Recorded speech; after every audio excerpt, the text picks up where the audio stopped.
ಮಕ್ಕಳೇ ಹೇಗಿದ್ದೀರಾ ಎಲ್ಲರೂ? ಇವತ್ತು 10ನೇ ಕ್ಲಾಸನ್ನು ಹೊಸ ಹುರುಪಿನೊಂದಿಗೆ ಸ್ಟಾರ್ಟ್ ಮಾಡೋಣ. ಏಮ್ ಹೈ ಇಟ್ಕೊಳ್ಳಿ, ಯಾವಾಗಲೂ ಗುರಿ ದೊಡ್ಡದಿರಲಿ, ಒಳ್ಳೆ ಮಾರ್ಕ್ಸ್ ಸ್ಕೋರ್ ಮಾಡ್ತೀನಿ ಅಂತೇಳು ಒಂದು ದೊಡ್ಡ ಭರವಸೆಯೊಂದಿಗೆ ಈಸಿಯಾಗಿ ನಾವು ಚಾಪ್ಟರ್ಸನ್ನು ಕಂಪ್ಲೀಟ್ ಮಾಡಿಕೊಂಡು ಹೋಗೋಣ. ಓಕೆನಾ? Expressing the number as the product of prime factors. ಕನ್ನಡದಲ್ಲಿ ಅವಿಭಾಜ್ಯ ಅಪವರ್ತನಗಳನ್ನು ಕೊಟ್ಟಿದ್ದಾರೆ. ಪ್ರೈಮ್ ಫ್ಯಾಕ್ಟರ್ಸ್ ಅಂತ ಹೇಳಿದ್ರೆ ಫಸ್ಟ್ ನೀವು ಪ್ರೈಮ್ ಫ್ಯಾಕ್ಟರ್ಸ್ ಅಂತ ಹೇಳಿದ್ರೆ you should know the meaning of prime numbers. Prime factors, which are the prime factors ನಿಮಗೆ ಗೊತ್ತಿರಬೇಕು. ಪ್ರೈಮ್ ಅಂತ ಹೇಳೋ ವರ್ಡಿಗೆ ಡೆಫಿನಿಷನ್ ನಿಮಗೆ ಗೊತ್ತಿರಬೇಕು. ಏನು ಪ್ರೈಮ್ ನಂಬರ್ಸ್ ಅಂತ ಹೇಳಿದರೆ, ಪ್ರೈಮ್ ನಂಬರ್ಸ್ಗೆ ಎಕ್ಸಾಂಪಲ್ ನಾನು ಹೇಳ್ಕೊಂಡು ಹೋಗ್ತೀನಿ, ಕಲ್ತಿದ್ದೀರಾ, ಆದರೂ ಇದನ್ನು ಡಿಫೈನ್ ಮಾಡಿ ಹೋಗ್ತಾ ಇದ್ದೀನಿ. ಟು ಅಂತ ಹೇಳೋದು ಒಂದು ಪ್ರೈಮ್ ನಂಬರ್. ಫಸ್ಟ್ ಪ್ರೈಮ್ ನಂಬರೇ 2. ಯಾಕೆ ಅಂದರೆ ಇಟ್ ಹ್ಯಾಸ್ ಫ್ಯಾಕ್ಟರ್ 1 ಮತ್ತು 2 ಇಟ್ ಸೆಲ್ಫ್. ಈ 2 ಅಂತ ಹೇಳೋದೊಂದು ಪ್ರೈಮ್ ನಂಬರ್. ಅದಕ್ಕೆ ಫ್ಯಾಕ್ಟರ್ ಯಾವುದು? 1 ಮತ್ತು ಅದೇ ನಂಬರ್ ಇಟ್ ಸೆಲ್ಫ್, ಅದೇ ನಂಬರ್ 2. ಓಕೆ, 3 ಮಕ್ಕಳೇ. ನೆಕ್ಸ್ಟ್ ನೋಡಿ, 3 ಸಹ ಒಂದು ಪ್ರೈಮ್ ನಂಬರ್. ಅದನ್ನು ಯಾವುದರಿಂದೆಲ್ಲ ಡಿವೈಡ್ ಮಾಡ್ಬೋದು, ಯಾವುದರಿಂದೆಲ್ಲ ಭಾಗಿಸ್ಬೋದು? 1 ಮತ್ತು 3ರಿಂದ ಮಾತ್ರ. ಆಗ 1ರಿಂದೆಲ್ಲ ಡಿವೈಡ್ ಮಾಡ್ಬೋದು ಅಂತ. 3ಅನ್ನು ಯಾವುದರಿಂದೆಲ್ಲ ಡಿವೈಡ್ ಮಾಡ್ಬೋದು? 1ರಿಂದ ಮತ್ತು ಅದೇ ನಂಬರಿಂದ ಮಾತ್ರ ಡಿವೈಡ್ ಮಾಡಲಿಕ್ಕಾಗೋದು. 2ಅನ್ನು ಅಷ್ಟೇ, 1ರಿಂದ ಮತ್ತು 2ಇಂದ ಮಾತ್ರ ಡಿವೈಡ್ ಮಾಡಲಿಕ್ಕಾಗೋದು. ಹಾಗಾದರೆ ನಾವು ಏನಂತ ನೋಡಿ, 4 ತೊಗೊಳ್ಳಿ. ನಾವು 4 ತೊಗೊಂಡಾಗ ಇದು ಪ್ರೈಮ್ ಫ್ಯಾಕ್ಟರ್ ಅಲ್ಲ. ಇದನ್ನು 1ಇಂದ ಡಿವೈಡ್ ಮಾಡ್ಬೋದು. 2 2s are 4, ಹೌದಲ್ವಾ? ಮತ್ತು 4 1s are 4. ಈಗ 1 2 4 3 ಫ್ಯಾಕ್ಟರ್ಸ್ ಬರ್ತದೆ ಇದಕ್ಕೆ. ಆಗ ಇದು ಪ್ರೈಮ್ ನಂಬರ್ ಅಲ್ಲ, ಇದನ್ನು ಕಾಂಪೋಸಿಟ್ ನಂಬರ್ ಅಂತ ಹೇಳ್ತೀವಿ. ಅರ್ಥ ಆಯ್ತಲ್ವಾ? ಪ್ರೈಮ್ ನಂಬರ್ ಅಂತ ಹೇಳಿದ್ರೆ ಅದಕ್ಕೆ ಏನಿರ್ತದೆ? ಬೇರೆ 2 ಫ್ಯಾಕ್ಟರ್ಸ್ ಇರ್ತದೆ. ಒಂದು ಎಲ್ಲದಕ್ಕೂ ಇರುವಂಥದ್ದು, ಕಾಮನ್ ಆಗಿರುವಂಥದ್ದು ಯಾವುದು? 1. ಎಲ್ಲದಕ್ಕೂ 1 ಫ್ಯಾಕ್ಟರ್. ಅರ್ಥಾತ್ 1ಇಂದ ಡಿವೈಡ್ ಮಾಡ್ಬೋದು ಅಂತ. ಮತ್ತು ಅದೇ ನಂಬರ್, ಈಗ ಏನು ನಂಬರ್ ಕೊಟ್ಟಿರೋ ಅದು 2, 3 ಇದ್ದರೆ 3 ಅದೇ ನಂಬರ್. ಈಗ ಫಾರ್ ಎಕ್ಸಾಂಪಲ್ 7 ತೊಗೊಳ್ಳೋಣ ಮಕ್ಕಳೇ. 7th ಫ್ಯಾಕ್ಟರ್ಸ್ ಯಾವುದು? 7 ಆಲ್ಸೋ ಎ ಪ್ರೈಮ್ ನಂಬರ್. ಅದನ್ನು ಯಾವುದರಿಂದೆಲ್ಲ ಡಿವೈಡ್ ಮಾಡ್ಬೋದು? 1ರಿಂದ ಮತ್ತು 7ಇಂದ ಡಿವೈಡ್ ಮಾಡ್ಬೋದು. ಈಗ ನಿಮಗೆ ಪ್ರೈಮ್ ಫ್ಯಾಕ್ಟರ್ಸ್, ಪ್ರೈಮ್ ನಂಬರ್ಸ್ ಅಂತ ಹೇಳಿದ್ರೆ ಏನು ಅಂತ ಹೇಳೋದು ಕರೆಕ್ಟಾಗಿ ಗೊತ್ತಾಯಿತು ಅಂತ ತಿಳ್ಕೊಳ್ತೀನಿ. ಅರ್ಥ ಆಯ್ತಲ್ಲ ಮಕ್ಕಳೇ? ಈ ಕ್ಲಾಸ್ನಲ್ಲಿ ಜಸ್ಟ್ ಪ್ರೈಮ್ ಫ್ಯಾಕ್ಟರ್ಸ್ನ ಹೇಗೆ ಕಂಡುಹಿಡಿಯೋದು ಅಂತ ಮಾತ್ರ ಕಲಿಯೋಣ. ಆದರೆ ಪರ್ಫೆಕ್ಟಾಗಿ ಕಲಿಯೋಣ. ಕಲ್ತಿದ್ದನ್ನು ಪರ್ಫೆಕ್ಟಾಗಿ ಕಲ್ತ್ಕೊಂಡು ಹೋಗಿ 10ಅನ್ನು ಪ್ರಾಡಕ್ಟ್ ಆಫ್ ಪ್ರೈಮ್ ಫ್ಯಾಕ್ಟರ್ಸ್ ಬರೀರಿ ಅಂತ. ಈಗ ನೋಡಿ, ಈ 10 ಯಾವ ಟೇಬಲಿಂದ ಹೋಗ್ತದೆ? ಪ್ರೈಮ್ ನಂಬರಿಂದನೇ ಹೋಗಬೇಕು. ಪ್ರೈಮ್ ನಂಬರ್ ನಮ್ಗೆ ಗೊತ್ತು, ಫಸ್ಟ್ ಇದು ಪ್ರೈಮ್ ನಂಬರ್ 2. ಯಾವಾಗಲೂ ಸಣ್ಣ ನಂಬರಿಂದನೇ ಹೋಗಿ, ಸ್ಮಾಲ್ ನಂಬರಿಂದ. ಈಗ 2 5s are 10 ಅಲ್ವಾ? 2 5s are 10. ಈಗ ಇದನ್ನು ಯಾವುದರಿಂದ ಪುನಃ ಡಿವೈಡ್ ಮಾಡ್ತೀರಾ? 5ಇಂದ ಡಿವೈಡ್ ಮಾಡ್ತೀರಾ. 5 1s are 5. ಈಗ ಇದ್ರದ್ದು ಫ್ಯಾಕ್ಟರ್ಸ್ ಯಾವುದಲ್ಲ ಮಕ್ಕಳೇ? 2 × 5. 1 ಅಂತ ಬರೆದ್ರೂ ಓಕೆ, ಬರೆಯದಿದ್ರೂ ಓಕೆ, ಇದಕ್ಕೆ ವ್ಯಾಲ್ಯೂ ಇಲ್ಲ. 2 ನೋಡಿ, 2 5s are 10, 10 1s are 10 ಎತ್ತನೇ ಬರೋದು. ಆಗ 2 × 5 ಅಂತ ಬರೆದ್ರೆ ಓಕೆ. ಓಕೆ, ಈಗ ನೆಕ್ಸ್ಟ್ ನಂಬರ್ ನೋಡೋಣ. ಒಂದು 36 ಅಂತ ತೊಗೊಳ್ಳೋಣ. ಓಕೆ, 36 ಅಂತಿರೋದನ್ನು ನೋಡಿ ಮಕ್ಕಳೇ. ನಿಮಗೆ ಈ ಲೆಕ್ಕ ಮಾಡಬೇಕಾದ್ರೆ ಡಿವಿಸಿಬಿಲಿಟಿ ರೂಲ್, ಆಲ್ರೆಡಿ ನಾನು ಡಿವಿಸಿಬಿಲಿಟಿ ರೂಲ್ನ ಮಾಡಿದ್ದೀನಿ, ಚೆನ್ನಾಗಿ ಅರ್ಥ ಮಾಡ್ಕೊಳ್ಳಿ. ಡಿವಿಸಿಬಿಲಿಟಿ ರೂಲ್ ಅದು ಗೊತ್ತಿದ್ದರೆ ಇದನ್ನು ಈಸಿಯಾಗಿ ಮಾಡ್ಬೋದು. ನೋಡಿ, ಯೂನಿಟ್ ಪ್ಲೇಸಲ್ಲಿ ಯಾವುದಿದೆ? ಯೂನಿಟ್ ಪ್ಲೇಸಲ್ಲಿ ನಮಗೆ 6 ಇದೆ. 6 ಇದೆ ಅಂತ ಹೇಳಿದ ತಕ್ಷಣ ಇದನ್ನು ನಾವು ಯಾವುದರಿಂದ ಡಿವೈಡ್ ಮಾಡ್ಬೋದು? 2ಇಂದ ಡಿವೈಡ್ ಮಾಡ್ಬೋದು. ಓಕೆ, 2 1s are 2 ಎಷ್ಟು ಉಳ್ಕೊಳ್ತದೆ ಮಕ್ಕಳೇ? ಇದು ನಿಮಗೆ ಗೊತ್ತಿಲ್ಲ, ಇದು ಸ್ವಲ್ಪ ಯೋಚನೆ ಇಟ್ಕೊಳ್ಬೇಕು. ನೋಡಿ ಮಕ್ಕಳಲ್ಲಿ 36ಅನ್ನು ನಾನು ಡಿವೈಡ್ ಮಾಡಿ ತೋರಿಸ್ತೀನಿ ನಿಮಗೆ. ಈಗ 2 1s are 2, 2 2s are 4, ಜಾಸ್ತಿ ಆಗಿಬಿಡ್ತದೆ. ಡಿವೈಡ್ ಮಾಡೋದು ಗೊತ್ತಿತ್ತಾನೆ. 2 1s are 2. ಈಗ 3ಇಂದ 2 ಹೋದರೆ ಎಷ್ಟಾಗುತ್ತೆ? 1 ಆಗುತ್ತೆ. ಈಗ ನೀವೇನು ಮಾಡ್ತೀರಾ? ಈ 6ಅನ್ನು ಇಲ್ಲಿ ಬರ್ಕೊಳ್ತೀರಾ. 2 8s are 2, 8s are 16. ಅರ್ಥ ಆಯ್ತಲ್ಲ ಮಕ್ಕಳೇ ಈ ಸ್ಟೆಪ್ಪು? ಅದನ್ನೇ ನಾನು ಇಲ್ಲಿ ಮಾಡೋದು. ನೋಡಿಲಿ, 2 1s are 2 ಇದು ಬಂದಿದೆಯಲ್ವಾ? ಇದನ್ನು ನೀವು ಮನಸ್ಸಲ್ಲಿ ಇಲ್ಲಿ ಮಾಡ್ಕೋಬೇಕು. 2 1s are 2. ಆಗ 3ಇಂದ 2 ಹೋದರೆ ಎಷ್ಟು ಬರ್ತದೆ? 1. ಅದನ್ನು ನಾನು ಸಣ್ಣದಾಗಿ ಪೆನ್ಸಿಲಲ್ಲಿ ಆರಿಯು ಕಾಣ್ದಂಗೆ ಬರ್ಕೊಳ್ತೀನಿ. ಆಗ ಇದು ಎಷ್ಟಾಯಿತು? 16. ಇಲ್ಲಿದೆಯಲ್ಲ 16, ಇದನ್ನೇ ಅರ್ಥ ಮಾಡ್ಕೊಳ್ಳಿ. 2 8s are 16, 2 8s are 16. ನೋಡಿ, ಈಗ ಇದು ಇಲ್ಲಿರೋದು 10s ಪ್ಲೇಸಲ್ಲಿ 1 ಇದೆ. ಇದನ್ನು ನಮಗೆ 2ಇಂದ ಡಿವೈಡ್ ಮಾಡಲಿಕ್ಕೆ 2ಗಿಂತ ಚಿಕ್ಕದಾಯಿತು. ಆಗ ಇದೆರಡನ್ನು ಸೇರಿಸಿ ತೊಗೊಳ್ಬೇಕು. 18. 2ಇಂದ 2 8s are 18, 2 9s are 18. ಈಗ 9 ಅಂತ ಬಂದಿದೆ. 9ಅನ್ನು 2ಇಂದ ಡಿವೈಡ್ ಮಾಡಲಿಕ್ಕೆ ಆಗ್ತಿಲ್ಲ. ಯಾಕೆಂದರೆ 2ಇಂದ ಡಿವೈಡ್ ಮಾಡಲಿಕ್ಕಾಗುವಂಥ ನಂಬರ ಯೂನಿಟ್ ಪ್ಲೇಸ್ನಲ್ಲಿ ಏನೆಲ್ಲ ಇರುತ್ತೆ? 0 2 4 6 8 ಇದಿಷ್ಟಿದ್ರೆ ಅದನ್ನು ನಮಗೆ ಯೂನಿಟ್ ಪ್ಲೇಸಲ್ಲಿ, ಯೂನಿಟ್ ಪ್ಲೇಸ್ ಅಂತ ಹೇಳಿದ್ರೆ ಗೊತ್ತಲ್ಲ ಮಕ್ಕಳು, ಎಷ್ಟೇ ದೊಡ್ಡ ನಂಬರ್ 4 6 7 8 ಅಂತ ನೋಡಿ, ಇದು ಯೂನಿಟ್ ಪ್ಲೇಸ್ ಯಾವುದು? ಇದನ್ನೇ ಯೂನಿಟ್ ಪ್ಲೇಸ್ ಅಂತ ಹೇಳ್ತೀವಿ. ಈ ಪ್ಲೇಸ್ನಲ್ಲಿ ಯಾವ ನಂಬರಲ್ಲಿ ಇರಬೇಕು? 0 2 4 6 8 ಈವನ್ ನಂಬರ್ಸ್ ಇದಿದ್ದರೆ ಅದು ಯಾವುದರಿಂದ ಡಿವೈಡ್ ಆಗುತ್ತೆ ಅಂತ ಅರ್ಥ? 2ಇಂದ ಡಿವೈಡ್ ಆಗುತ್ತೆ. ಈಗ ನೋಡಿ, 3 3s are 9. ಪುನಃ 3ಇಂದ ಡಿವೈಡ್ ಮಾಡ್ತೀರಾ. ಸೊ 36ದು ಫ್ಯಾಕ್ಟರ್ಸ್ ಯಾವುದಂತ ಬರೀತೀರಾ ಮಕ್ಕಳೇ? 2 ಇಂಟು ಎಷ್ಟು ಸಲ 2 ಇದೆ? 2 ಸಲ ಇದೆ. 2 ಇಂಟು 3 ಇಂಟು 3.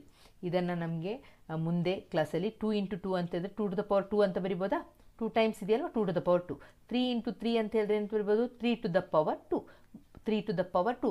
2 ಸಲ ಇರೋದ್ರಿಂದ 3ಗೆ ಪವರ್ ಎಷ್ಟು ಹಾಕ್ತೀವಿ? 2 ಅಂತ ಹಾಕ್ತೀವಿ. ಇಲ್ಲಿ 2 ಸಲ ಇರೋದ್ರಿಂದ 2 ಟು ದ ಪವರ್ 2 ಅಂತ ಹಾಕ್ತೀವಿ. ಹೀಗೆ ಬೇಕಾದರೂ ಬರಿಬೋದು. ಅರ್ಥ ಆಯ್ತಲ್ಲ? ಬರೆಯೋ ರೀತಿ ಗೊತ್ತಿರಬೇಕು. ನೆಕ್ಸ್ಟ್ ಸ್ವಲ್ಪ ಕಷ್ಟ ಪ್ರಾಬ್ಲಮ್ಗೆ ಹೋಗೋಣ. ಸ್ವಲ್ಪ ಡಿಫಿಕಲ್ಟಿ ಲೆವೆಲ್ ಜಾಸ್ತಿ ಮಾಡ್ಕೊಂಡು ಹೋಗೋಣ. ಈಗ 56 ತೊಗೊಳ್ಳೋಣ. ಈಗ 56ಅನ್ನು ಯಾವುದರಿಂದ ಡಿವೈಡ್ ಮಾಡ್ತೀರಾ? 2 ಇಂದ. ಯಾಕೆ ಅಂತ ಹೇಳಿದ್ರೆ ಯೂನಿಟ್ ಪ್ಲೇಸಲ್ಲಿ 6 ಇದೆ. ಓಕೆ, 2 2s 4, ಡೈರೆಕ್ಟ್ಲಿ 4, 2 2s 4, ಎಷ್ಟು ಉಳ್ಕೊಳ್ತೀವಿ? 1. 16 ಆಯಿತು. ಪುನಃ 2 8s 16. Next 2 1s 2 4s. ಅರ್ಥ ಆಗ್ತಾ ಇದೆಯಲ್ಲ? 2 1s 2, 2 4s 8. ಈಗ 2 7s 14. 1ಅನ್ನು ಡಿವೈಡ್ ಮಾಡಲಿಕ್ಕೆ ಹಾಕಿಲ್ಲ, 14ಅನ್ನು ಜೊತೆಗೆ ತೊಗೋಬೇಕು. 2 7s 14. ಈಗ 7ಇಂದನೇ, 7 is a prime number. 7 prime number. ಅದನ್ನು ಯಾವುದರಿಂದ ಬೇರೆ ಯಾವುದರಿಂದ ಡಿವೈಡ್ ಮಾಡಲಿಕ್ಕಾಗಲ್ಲ, ಭಾಗಿಸ್ಲಿಕ್ಕಾಗಲ್ಲ. So 7 is a prime number. 7 1s 7. ಈಗ 56ಅನ್ನು ಹೇಗೆ ಬರೀತೀರಾ? 2 ಟು ದ ಪವರ್ 1 2 3 ಅದನ್ನು ಹಾಗೆ ಬರೀತೀರಾ. 2 ಟು ದ ಪವರ್ 3 ಇಂಟು 7 ಅಂತ ಬರೀತೀರಾ. ಅರ್ಥ ಆಯ್ತಲ್ಲ ಮಕ್ಕಳೇ? ಈಸಿ ಇದೆಯಲ್ವಾ? 56ಅನ್ನು ಹೀಗೆ ಮಾಡೋದು. ಕೆಲವೊಂದು ಹಳೆ ಕ್ವಶನ್ ಪೇಪರ್ಲಿ ಬಂದು ಹೋದಂತಹ ಕೆಲವು ಪ್ರಾಬ್ಲಮ್ಸನ್ನು ಈ ಕ್ಲಾಸ್ನಲ್ಲಿ ಮಾಡಬೇಡೋಣ. ಇದು 96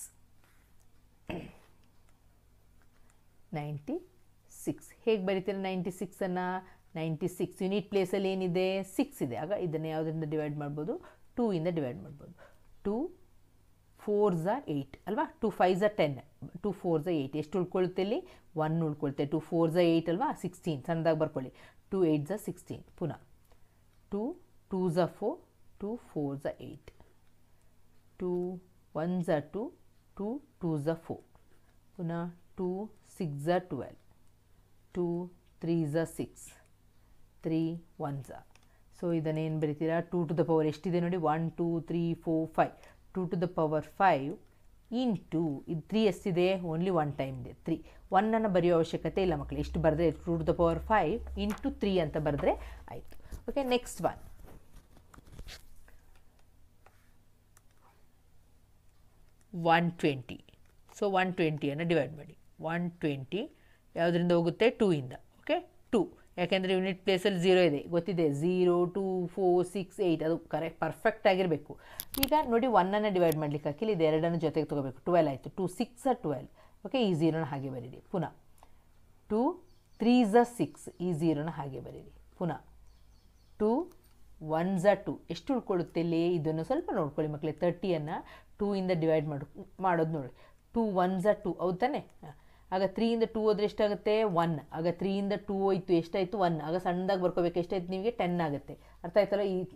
ಆಗ 2 5s 10. ಅರ್ಥ ಆಯ್ತಾ? ಹೇಗೆ ಬಂದಿದ್ದು ಅಂತ ಗೊತ್ತಿರಬೇಕು ನಿಮಗೆ. ಅದಕ್ಕೆ ಈಗ ಇದು 15 ಅಂತಿದೆ, 15 ಇದೆ. 15ಅನ್ನು 3 ಇಂದ ಡಿವೈಡ್ ಮಾಡ್ತೀರಾ. 3 5s 15. So next 5 1s 5. So ಇದ್ರದ್ದು ಪ್ರೈಮ್ ಫ್ಯಾಕ್ಟರ್ಸ್ ಯಾವುದೆಲ್ಲ? 2 ಟು ದ ಪವರ್ ಎಷ್ಟಿದೆ? 1 2 3. So 2 to the power 3 into 3 into 5. ಅರ್ಥ ಆಯ್ತಾ? ಈ ರೀತಿ ತುಂಬ ಪ್ರೈಮ್ ಫ್ಯಾಕ್ಟರ್ಸಲ್ಲಿ ಮಾಡಿ ಅಂಥೇಳಿ ಒಂದು 2-3 ಪ್ರಾಬ್ಲಮ್ ಇದೆ. ನೀವು ಟ್ರೈ ಮಾಡಿ ಮಕ್ಕಳೇ. ಇದನ್ನೊಂದು ಟ್ರೈ ಮಾಡಿ. 156, ಆಮೇಲೆ 140. ಓಕೆನಾ? ಇದನ್ನೇ ಸ್ವಲ್ಪ ಟ್ವಿಸ್ಟ್ ಮಾಡಿ ಹೇಗೆ ಕೇಳ್ತಾರೆ ಅಂತ ಹೇಳಿದರೆ, if 200 equal to 2 to the power m into 5 to the power n, then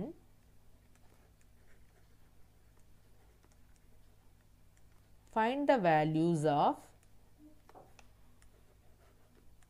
m and n. ನೋಡಿ, ನೀವು ಇದನ್ನ ನೋಡಿದ ತಕ್ಷಣ ಅಯ್ಯೋ ನನಗೆ ಇದು ಗೊತ್ತೇ ಇಲ್ಲ, ಇದು ಹೇಳ್ಕೊಟ್ಟೇ ಇಲ್ಲ, ಹಂಗೆ ಆಗಬಾರ್ದು. ನೀವು ಸ್ವಲ್ಪ ಯೋಚನೆ ಮಾಡಬೇಕು. 2 ಟು ದ ಪವರ್ m 5. ಆಗ ಇದನ್ನು ನಾವು 2 ಇಂದನೂ 5 ಇಂದನೂ ಡಿವೈಡ್ ಮಾಡಲಿಕ್ಕೆ ಇರುತ್ತೆ ಅಂತ ಅರ್ಥ. ಈಗ ನೋಡಿ 200 ಪ್ರೈಮ್ ಫ್ಯಾಕ್ಟರ್ಸ್ ನೋಡಿ. ಅರ್ಥ ಆಯ್ತಲ್ಲ ಮಕ್ಕಳೇ? 2 1s 2.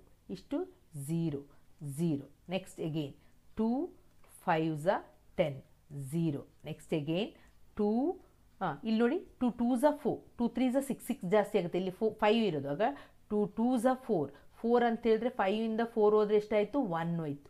10 ಆಯಿತು. 2 5s 10. Again by 5, 5 5s 25. ಪುನಃ ಏನು ಮಾಡಬೇಕು? 5 1s 1 ಬರುವ ತನಕ ಮಾಡಿ, ಆಗ ನಿಮ್ಗೆ ಈಸಿ ಆಗುತ್ತೆ. ಆಗ ನಾನು 200ನ ಹೇಗೆ ಬರಿಬೋದು, ನಾನು ಎಷ್ಟು 2s ಇದೆ 1 2 3 ಅಲ್ವಾ. ಆಗ ನಾನು 2 to the power 3 into 5 into 5 ಎಷ್ಟು ಟೈಮ್ಸ್ ಇದೆ, 2 ಟೈಮ್ಸ್ ಇದೆ. ಸೊ 5 to the power 2 ಅಂತ ಬರಿತೀನಿ. ಈ ಎಮ್ ಇದ್ದ ಪ್ಲೇಸಲ್ಲಿ ಏನು ಇಲ್ಲಿ ಬರೆದಿದ್ದೀನಿ, 3 ಬರೆದಿದ್ದೀನಿ. So M is equal to ಏನಂತ ಬರೀತೀರ ನೀವು, 3 ಅಂತ ಬರೀತೀರ. ಈ ಎನ್ ಇದ್ದ place 5 to the power n, ಆಗ 5 to the power ಎಷ್ಟಿದೆ ಎನ್ ಇದ್ದ ಪ್ಲೇಸಲ್ಲಿ, ಎನ್ ಇದ್ದ ಪ್ಲೇಸಲ್ಲಿ 2 ಇದೆ. So this is the answer. Easy ಇದೆಯಲ್ಲ ಮಕ್ಕಳೇ. ಈ ಥರ ನಿಮ್ಮ ಇಷ್ಟಕ್ಕೆ ಒಂದು 5-6 ಲೆಕ್ಕಗಳನ್ನ ಮಾಡಿಕೊಂಡು ಈವನ್ ನಂಬರ್ಸ್ ತೊಗೊಂಡು ಮಾಡಿ ಪ್ರಾಕ್ಟೀಸ್ ಮಾಡಿ ಮಕ್ಕಳೇ. ಒಂದು ಸ್ಕೋರಿಂಗ್ ಮಾರ್ಕ್ಸು 1 ಮಾರ್ಕ್ಸ್ ಕ್ವಶನ್ ಆದರೂ ಇದನ್ನ ಕಲಿತ್ರೆ ನಿಮಗೆ HCF LCM ಮಾಡಲಿಕ್ಕೆ ಈಸಿ ಆಗುತ್ತೆ, ಫ್ಯಾಕ್ಟ್ರೈಸೇಷನ್ ಮಾಡಲಿಕ್ಕೆ ಈಸಿ ಆಗುತ್ತೆ. ಓಕೆನಾ.